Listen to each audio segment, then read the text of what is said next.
Hi there, and welcome to this week's edition of The Wrap. South Africa is reeling after the political events over the last few days. Following the ANC's last-minute about-face on budget negotiations with the DA, the future of the GNU hangs in the balance, with talks of the Blue Party leaving. Remember how we told you about the budget delays after most parties opposed the 2% VAT hike back in February?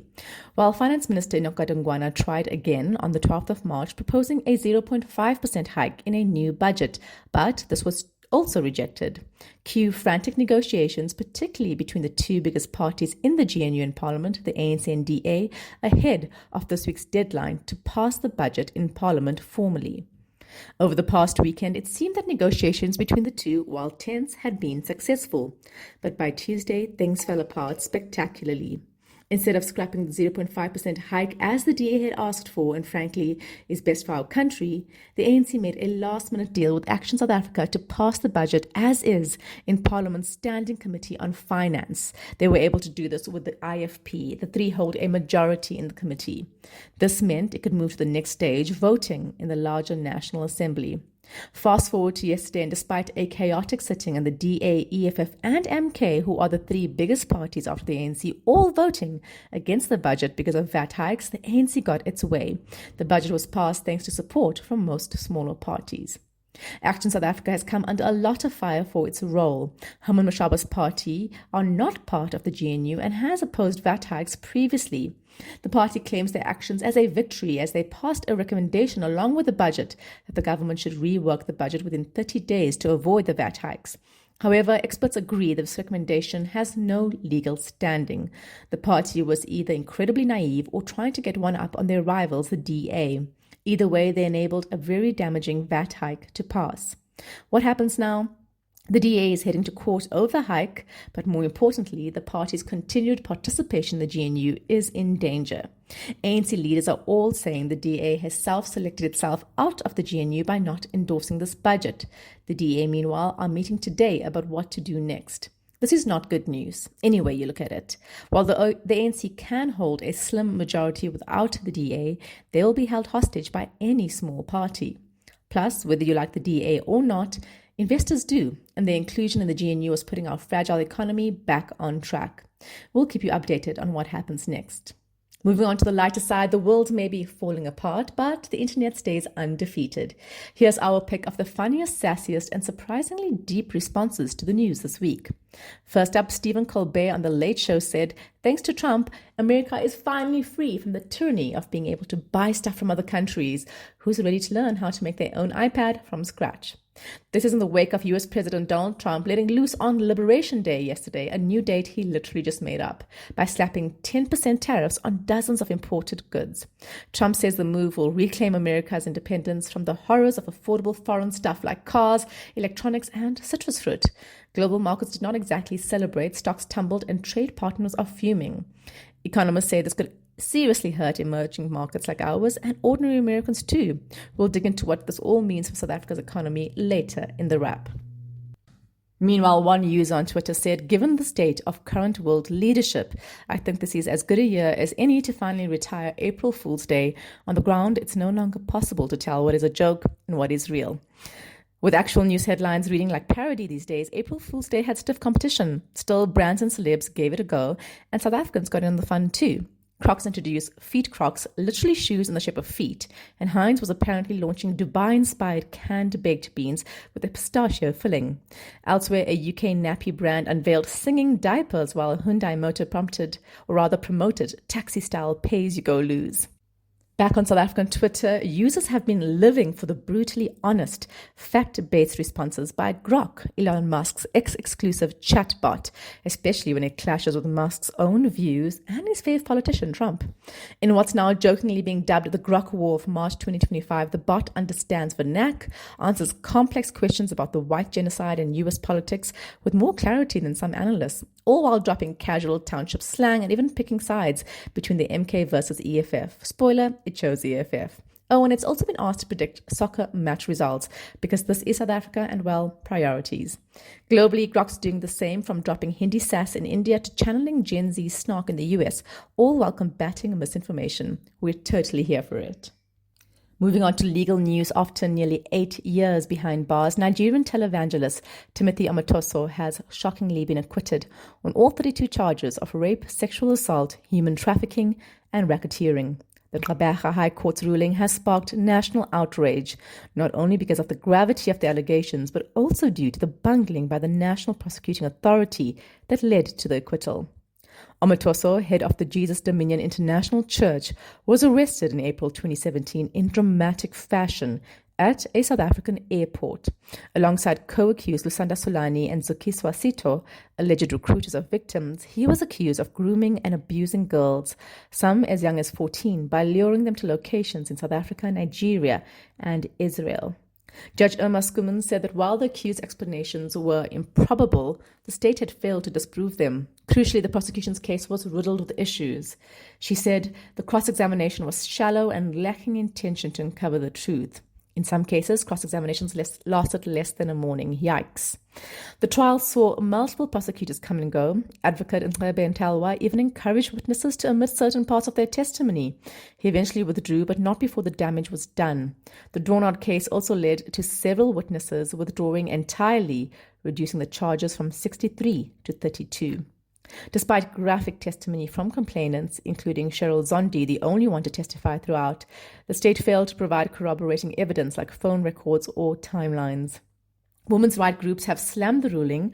Sonke Gender Justice called the prosecution grossly incompetent, while activist Lisa Vetten labeled it a travesty of justice. Zondi, tearful in a TV interview, said, "It's knowing he's not going to stop. This verdict is enabling him." Omotoso, who will be deported to Nigeria, said only, "I thank God." The NPA says it's studying the judgment to explore possible next steps, but for now, the justice system has a serious black eye, and survivors once again are left without closure. In sports news, Mamelodi Sundowns' 1-0 win over Tunisia's Esperance on Saturday should have been a celebration. Instead, the CAF Champions League clash at Loftus ended in chaos. Bloody scenes broke out after the match as supporters from both sides clashed, with stadium barriers broken and punches thrown. Here's what went down. The trouble reportedly started when some Esperance fans hurled objects and tried to storm the Sundowns supporters section. What followed was pure mayhem, captured in several videos that quickly spread online. But amid the violence, a moment of grace. Sundown supporter Siboniso Musango became an unlikely hero when he saved a Tunisian fan from falling after the man got caught on a barrier while trying to flee the chaos.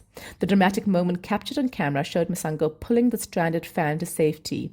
He later said, "I didn't want to see a man die in my presence because of football. We were both crying." CAF has not yet commented, but with tempers flaring and injuries reported, disciplinary action could be on the cards. One thing is clear, no matter how passionate, football should never come to this. Respect to Musango for showing what true sportsmanship looks like. Meanwhile, on Tuesday, South Africans from all walks of life took to the streets of East London, dressed in black and united in anger. Their rallying cry, "Justice for Cwecwe," an 8-year-old girl who was allegedly raped at Bergview College in Matatiele, Eastern Cape, last year. The protest was led by the feminist non-profit organization, the Loyiso Lindani Foundation. Speaking to explain while holding back tears, the organization's chairperson and founder, Loyiso Lindani, voiced her exhaustion and frustration. "I am tired and exhausted because I know that everybody is standing in solidarity, but I am anxious that it is just a matter of time before something even more graphic and horrific happens to another woman or child." Her concern is sadly backed by grim stats. In the last 5 years, Gauteng alone saw over 5,000 child rape cases, but only 4% led to convictions. Cwecwe's ordeal began in October 2024 when her parents noted that she was in pain. A doctor's visit and medical examination confirmed she had been raped. Despite reporting the case to both the school and police, her family faced silence and dismissal, ironically, even though her mother worked for the police. Social media pressure helped amplify the case, and now the spotlight is firmly on SAPS and the school. 3 suspects have been identified, including school principal Jaco Pieterse. 2 suspects underwent DNA testing, while Pieterse initially refused until police confirmed this weekend that he is a suspect and has since been tested. AfriForum, controversially representing Pieterse via its private prosecution unit, denies he was ever a suspect, but SAPS contradicted that assertion, insisting all suspects, including Pieterse, are under investigation. While the Eastern Cape Education Department has decided to deregister Bergview College. The decision has since been withdrawn. Meanwhile, SAPS has escalated the case to the national level. Specialist units are now handling the investigation, promising to leave no stone unturned. As the case unfolds, the Justice for Cwecwe movement has become more than one child's cry for justice. It's a symbol for all survivors failed by the system. Read our full story on our website, explain.coza. Back in sports news, Formula One is back on track, and things are getting spicy. With 2 races down and a third coming up in Japan this weekend, now's a great time to hop on the F1 bandwagon, especially as South Africa eyes a 2027 return to the calendar at Kyalami. We've told you that South Africa is bidding to host a race for the first time since 1933 with 2 circuits in the mix. The nearly FIA-certified Kyalami near Johannesburg and a flashy proposed street track in Cape Town. McLaren has kicked off the 2025 season with a bang. After years of Red Bull dominance, the team is suddenly in pole position, literally. Lando Norris snatched victory in a rain-drenched Australian Grand Prix, followed by Oscar Piastri taking top honor in China. That's McLaren's 50th ever 1-2 finish. If they keep this up, Max Verstappen might actually have a real challenge on his hands for the first time in years. Red Bull is not out of the running though. They're still fast and furious, but McLaren's recent momentum could make for a more competitive season than fans have seen in a while. Over at Ferrari, it's not so rosy. Both Charles Leclerc and Lewis Hamilton were disqualified in China. Leclerc's car was underweight, while Hamilton's car failed the skid block test. Those slip-ups cost Ferrari 18 points in the Constructors' Championship, a major blow early in the season. Drama isn't over just yet for the front of the grid. Criticism of Norris's driving in China raised eyebrows, with former driver Guido van der Garde saying Norris might not have the nerves for a world title. Meanwhile, Alpine's Pierre Gasly also got booted from the Chinese Grand Prix for, you guessed it, being underweight. As we head to Japan's iconic Suzuka circuit, expect more twists, turns, and maybe even rain. All eyes are on McLaren to see if their hot streak continues while rivals scramble to keep up. Buckle up, it's going to be a wild ride. Read our full story on our website. Moving on to our international roundup with 3 key stories you need to know. First up, Trump's tariff trade. As we told you about before, tariff is the most beautiful word in the dictionary, according to US President Donald Trump. And he's officially gone tariff mad on what he's declared as Liberation Day, 2nd April. Yesterday's much-anticipated announcement unveiled sweeping new taxes for foreign-made goods being sold to U.S. consumers. Starting on the 5th of April, a universal 10% tariff will hit all U.S. imports. From 9 April, it gets even more intense, with around 60 countries singled out for more extreme measures. No surprises, South Africa is one of them, with 30% levied on our exports. Others include 34% on China, 20% on the European Union, 46% on Vietnam, and 32% on Taiwan. He claimed his tariffs would boost local manufacturing and protect American jobs, even as economists warned they could do the opposite. Trump justified the tariffs by citing long-standing U.S. trade deficits, where the country imports more than it exports, arguing the U.S. has been, quote, looted, pillaged, raped, and plundered by nations near and far, both friend and foe alike. His administration says the new levies were calculated based on the size of each country's trade surplus with the U.S. The bigger the gap, the higher the tariff. The South African presidency expressed concern in a statement issued this morning and is still trying to talk up its commitment to, quote, a mutually beneficial trade relationship with the United States. The U.S. is South Africa's second largest export partner, with almost a tenth of total exports leaving the country. Meanwhile, moving to Myanmar, a devastating 7.7 magnitude earthquake struck Myanmar on the 28th of March, with a death toll now surpassing 3,000 and thousands injured. Rescue efforts are ongoing. China has stepped up as a major aid contributor, providing medical teams and assistance and supplies worth 100 million yuan. In contrast, the US pledged $2 million but faced delays in deploying assessment teams due to visa issues. And last in your global news roundup, Turkey is facing protests after Istanbul's mayor, a prominent rival to strongman President Recep Erdogan, was arrested on 19th March on charges of corruption. The timing of the arrest raised suspicions as it occurred just before Turkey's main opposition party, the Republican People's Party, or CHP, officially named him their presidential candidate. His arrest has triggered Turkey's biggest protest in over a decade, with many accusing the government of using the courts to silence opposition. Protesters are demanding his immediate release, calling it a threat to democracy. And finally, in some light-hearted news, move over engineers. The chimps are coming for your brand. Okay, not really, but new research shows that our closest living relatives are way more tool-savvy than we give them credit for. A study published in iScience reveals that wild chimpanzees in Tanzania's Gombe Stream National Park aren't just using tools, they're selecting materials for their flexibility when termite fishing. In other words, they're low-key applying engineering principles to get their snack on.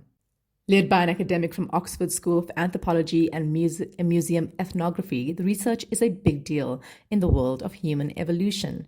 It involved brainy folks from across the globe, including Germany, Portugal, and Tanzania, and sheds light on a mystery: how early humans picked materials for their own tools, especially the ones that did not survive in the fossil record.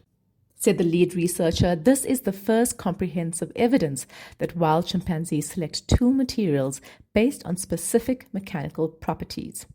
Now, we've known chimps use tools since Jane Goodall spotted it in the 1960s, but this study ups the ante. It suggests not just tool use, but material preference, a level of decision-making that hints at serious cognitive chops. They're not alone. Tool use has also been observed in crows, monkeys, and even whales, proving intelligence is not just a human or land-based thing. So, while chimps probably won't be building bridges anytime soon, they're definitely helping us bridge gaps in our understanding of evolution. How's that for full circle? That's it from us at The Wrap. Remember to tell your friends to subscribe at explain.coza/subscribe. Till next time, goodbye from me and the team.